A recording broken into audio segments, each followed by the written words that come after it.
সাইয়েদনা মুসা আলাইহিস সালাম আল্লাহরে বললেন, আল্লাহ মাইয়াকুনু জালিসি ইয়াউমাল কিয়ামা, কিয়ামতের দিন আমার সাথী কে হবে? আল্লাহ বললেন, সাহিবুকা ফিল জান্নাতি জাজ্জার, কিয়ামতের দিন তোমার সাথী হবে একজন কসাই। কে হবে? জোরে বলেন না। সাইয়েদনা মুসা আলাইহিস সালাম একটু ফেড়া হলেন, কিরে কসাই কেন আমার সাথী হবে? আমি নবী মানুষ, নবী হবে আমার সাথী, আল্লাহর ওলিরা হবে আমার সাথী, কেন কসাই হবে আমার সাথী?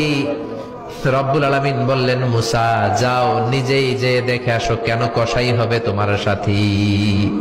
সাইয়েদনা মুসা আলাইহিস সালাম কসাইয়ের দোকানে গেলেন, যে দেখে না কসাইয়ের স্পেশাল কোনো আমল নাই, খালি গোশত কাটে। কি কাটে? সারাদিন গোশত কাটার পরে বিকেল বেলা বড় একটা গোশতের টুকরা নিয়ে প্যাকেট করে বাড়ির দিকে রওনা হয়।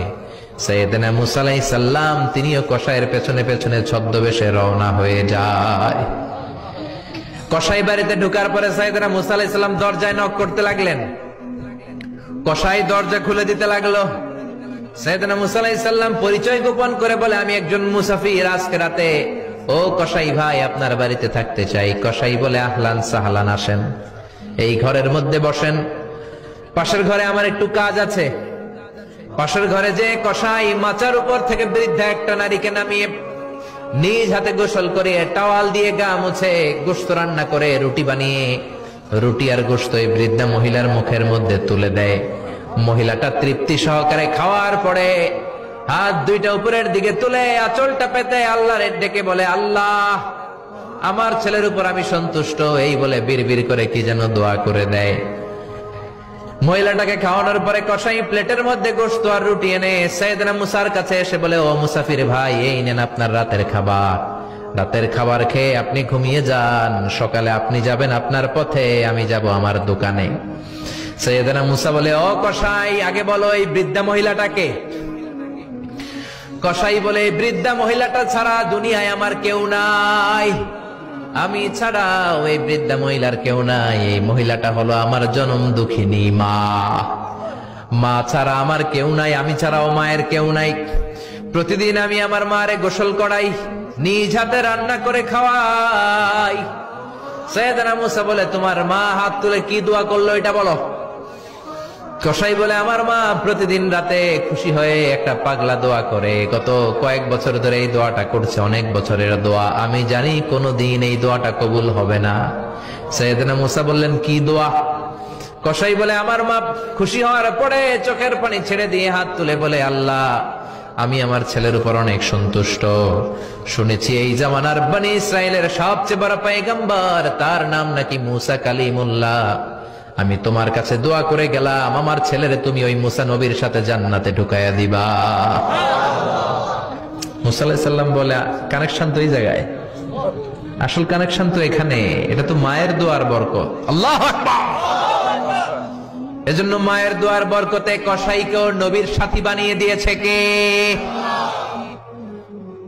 বিশ্বনবী বাবা মার আদর পায় নাই, জন্মের আগে বিশ্বনবীর বাবা নাই, 6 বছর বয়সে মা নাই, দাদার কাছে মানুষ হয়েছেন, চাচার কাছে মানুষ হয়েছেন। বিশ্বনবী হুদাইবিয়ার উমরা যেদিন করতে যাবেন, 1400 সাহাবীকে নিয়ে বিশ্বনবী উমরা করার জন্য রওনা হলেন। পথিমধ্যে আবওয়া নামক জায়গার মধ্যে বিশ্বনবীর মায়ের কবর। মায়ের কবর পড়ল সামনে, জায়গার নাম আবওয়া, ছোট্ট একটা টিলা। 1400 সাহাবীদের দিকে তাকিয়ে বিশ্বনবী বললেন, ও সাহাবারা, এটা আমার মায়ের কবর। আমি আল্লাহর কাছ থেকে অনুমতি পেয়েছি মায়ের কবর জিয়ারত করার, তোমরা যারা জিয়ারত করতে চাও আসো। 1400 সাহাবী বলে, আমরাও আপনার মায়ের কবর জিয়ারত করব। বিশ্বনবী 1400 সাহাবীরে বললেন, জিয়ারত করার সময় কেউ কিন্তু কান্নাকাটি করতে পারবা না।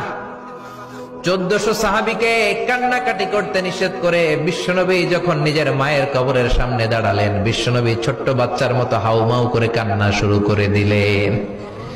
বিশ্বনবীর কান্না দেখে 1400 সাহাবাও কান্না শুরু করে দিল।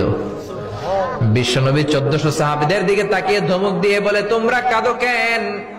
সাহাবারা বলে, নবী আপনাকে আমরা অনেক ভালোবাসি, আপনারে কাঁদতে দেখলে আমাদেরও কান্না আসে, আপনার চোখ দিয়ে দার দার করে পানি নামতে দেখলে আমরা আমাদের দুটি চোখ আর শুকনা রাখতে পারি না।